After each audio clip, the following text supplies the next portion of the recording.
Hello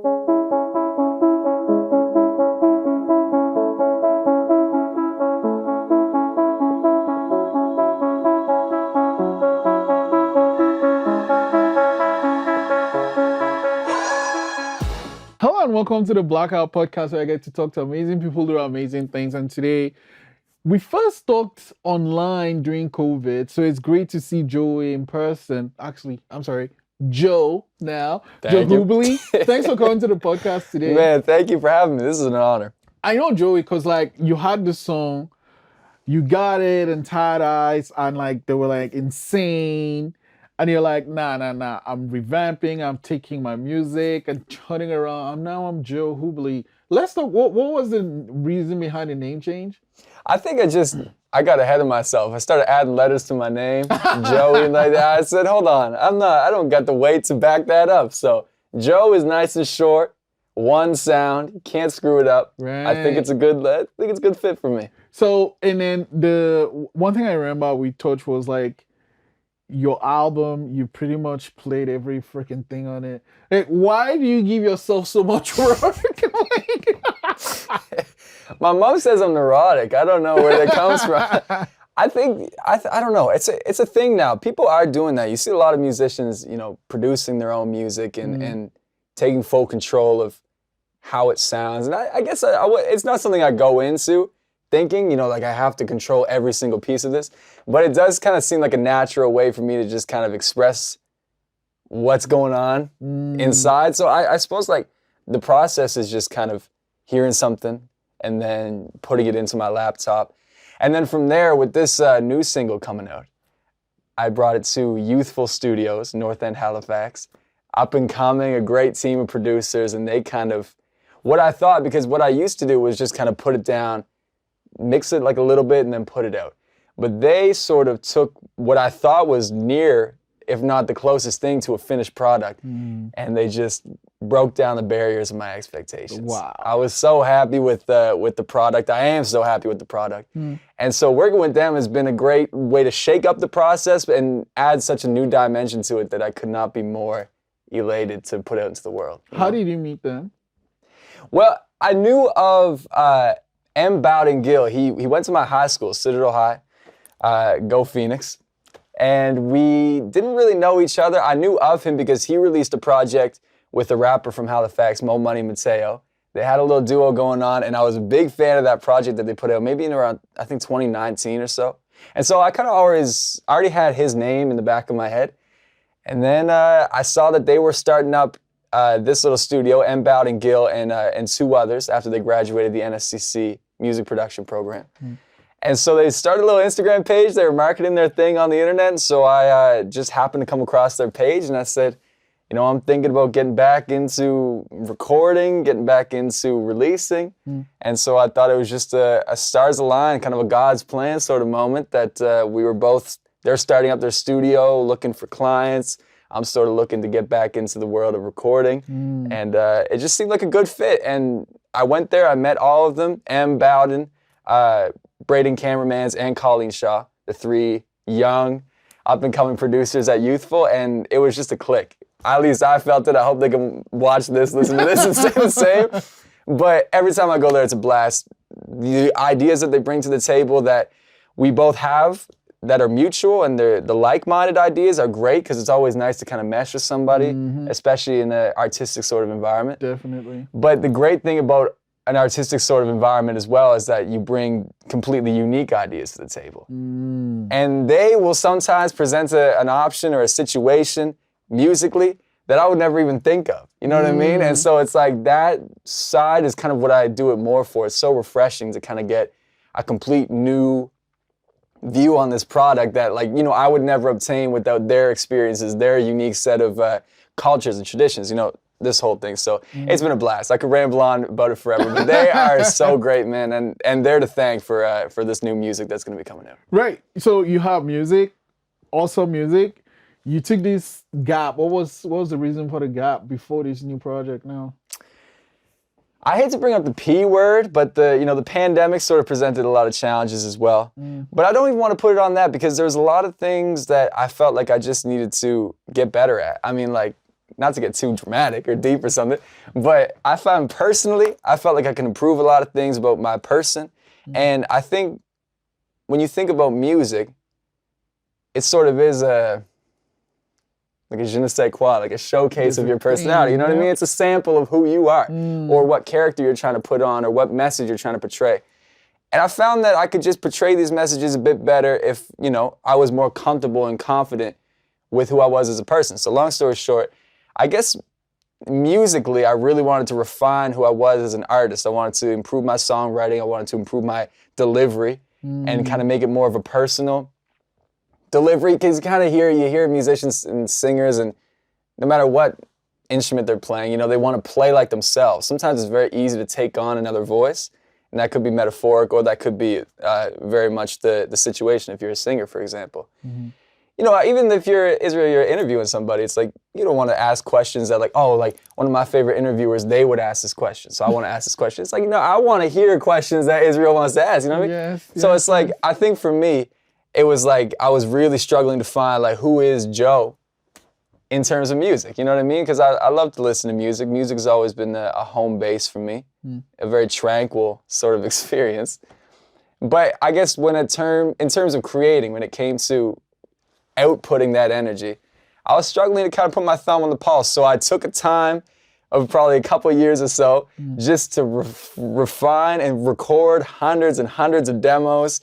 It is just like it's a mess on my laptop. The hard drives I gotta buy, Staples is making a buck off of me. And all this refining I had to do just to find a place where the confidence I have in the product defeats the vulnerability that I get from releasing the product. Because it's a vulnerable experience. It's kind of peeling back a layer, I suppose, of sort of like a defense layer that I think we all put up. Art kind of peels that back. And especially that's what I want to tap into with my music.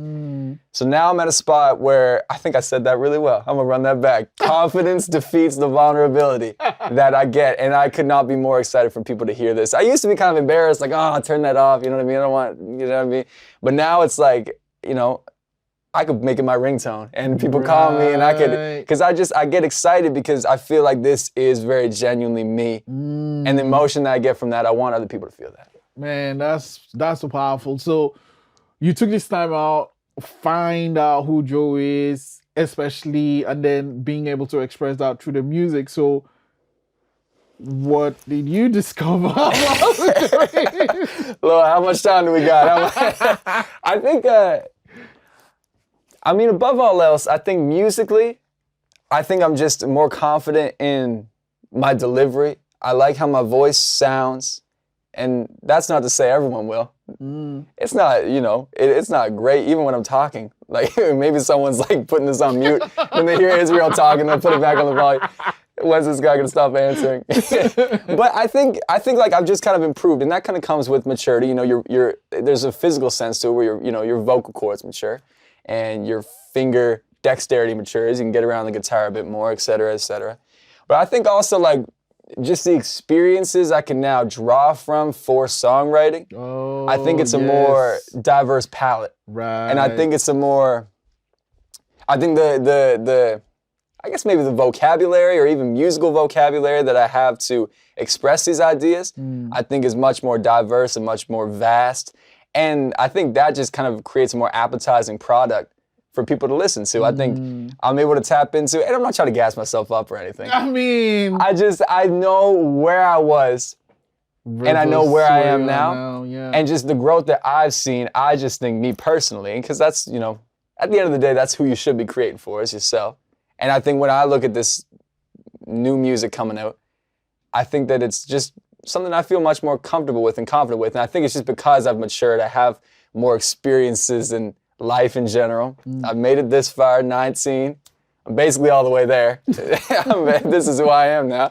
Right. And no, but I know that that's just like a continuous journey rather, where it's like I'm gonna keep, you know, and when I'm 29, I'll feel, oh, like that 19-year-old idiot, man. Thought he knew everything. Look at me now. And then 39, 40, etc. So I think it's like, I can't pinpoint like one, like, oh, like I learned this or I learned that. But I think just where I am now is just, it's miles ahead of where I was Yeah. And I think, I'm just real happy to be kind of, because, I kind of put music on the shelf for a second too in that window, and I was just like, I don't know if it's where I feel comfortable and confident. But, I gravitated back to it because I figured out that it's kind of everywhere for me. It's kind of like where I need to be for my own sake.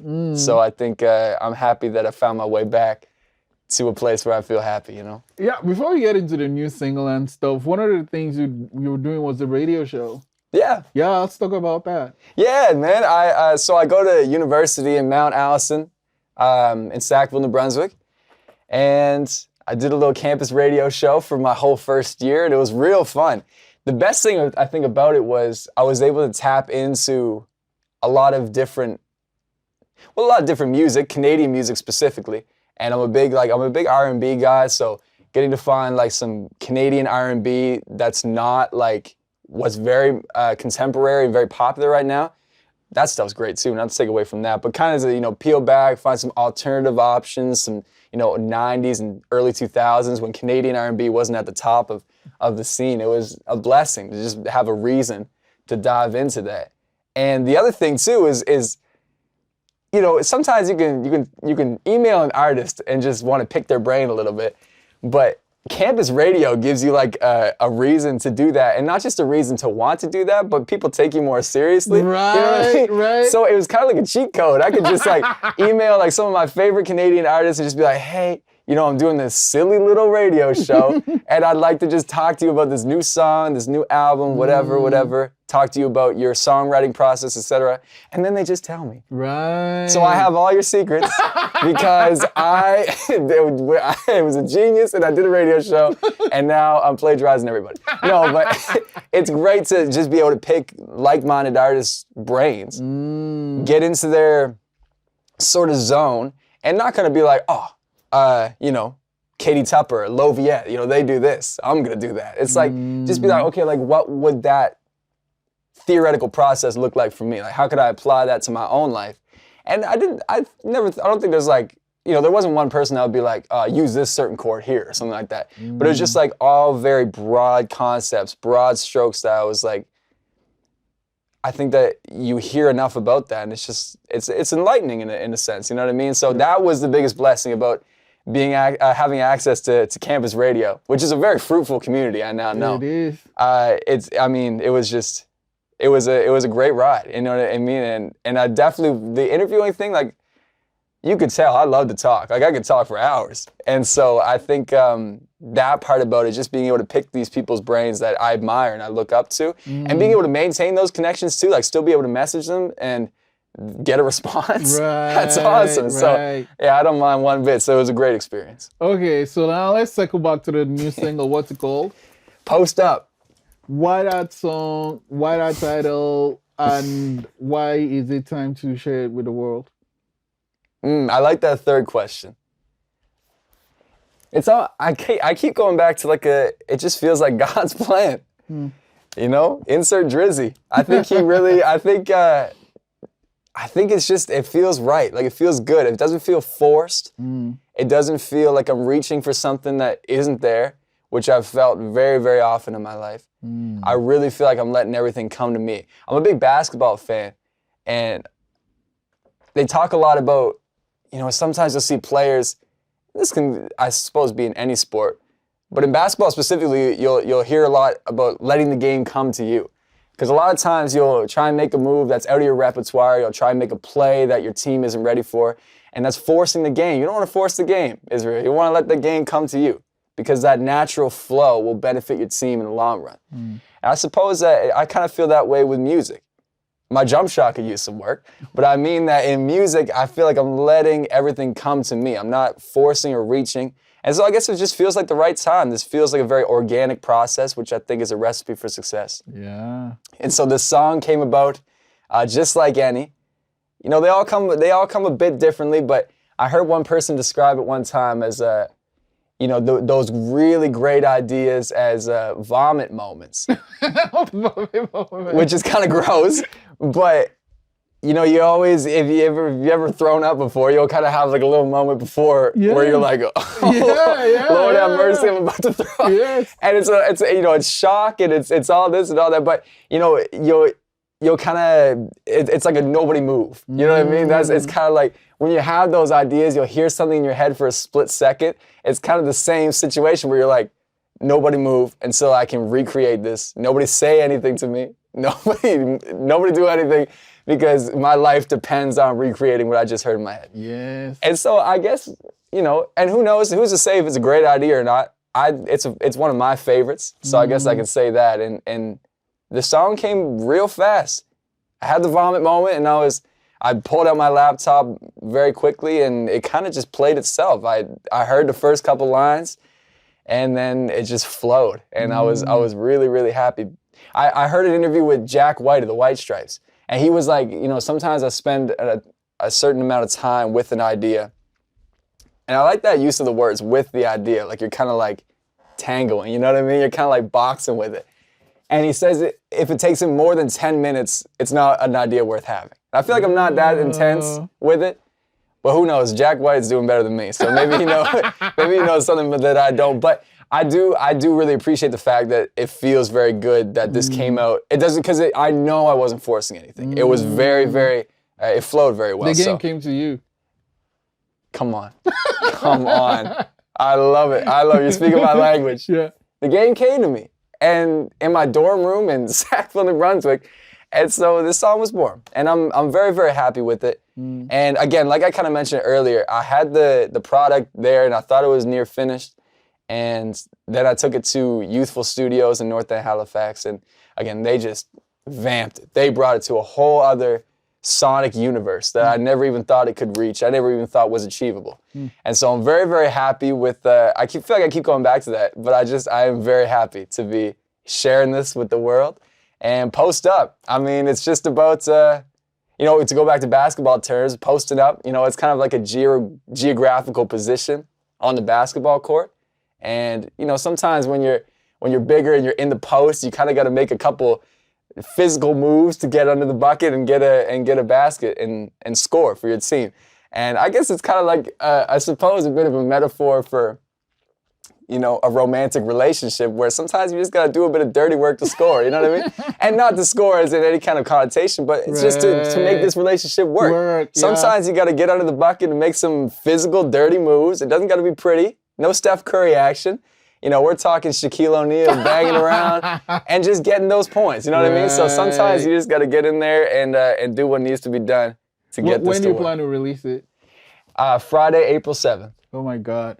2 weeks from yesterday. I want to say thank you so much for coming to the studio in person finally. Thank you. But we have the guitar here, and I can't let you go without playing something. Is that okay? Of course, yeah, okay. Man. Thanks for coming. We're going to clear this out and then you can play. All right, thank you very much. It's an honor. My name is Joe Hubley with the Blackout Podcast, and I'm going to sing a song by an old soul band called Papa Bear and His Cubs. They recorded a bunch of material through the late 60s and 70s, but only 2 singles have resurfaced to streaming services. And this is one of them you can find. It's called You're So Fine.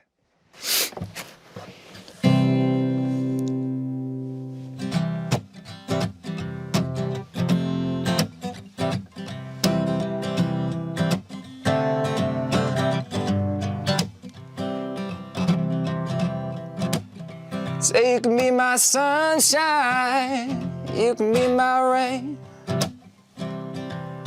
My desperation, baby, ease my pain, yes. I tell you, baby, whoa, baby. Fine thing, honey, you're so fine, yeah.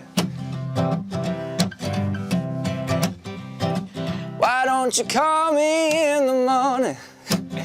I shine on you like the rising sun. 7 days a week, the girl child, make you my only one. I say, whoa, baby. Fine thing, honey, you're so fine, yeah. I gotta make you mine. I gotta make you mine, mine, mine, mine. Gotta make you mine, yeah. I gotta make you mine, mine, mine, mine. Gotta make you mine. You Be my doctor, baby, whenever I'm in pain.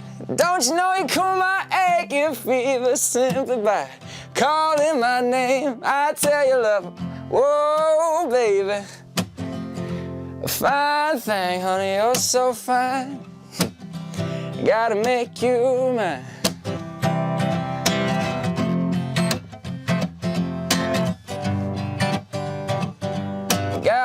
Gotta make it.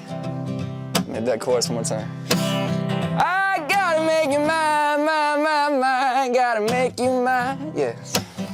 Oh, I gotta make you mine, mine, mine, mine. Gotta make you mine. I love the Black Girl Podcast.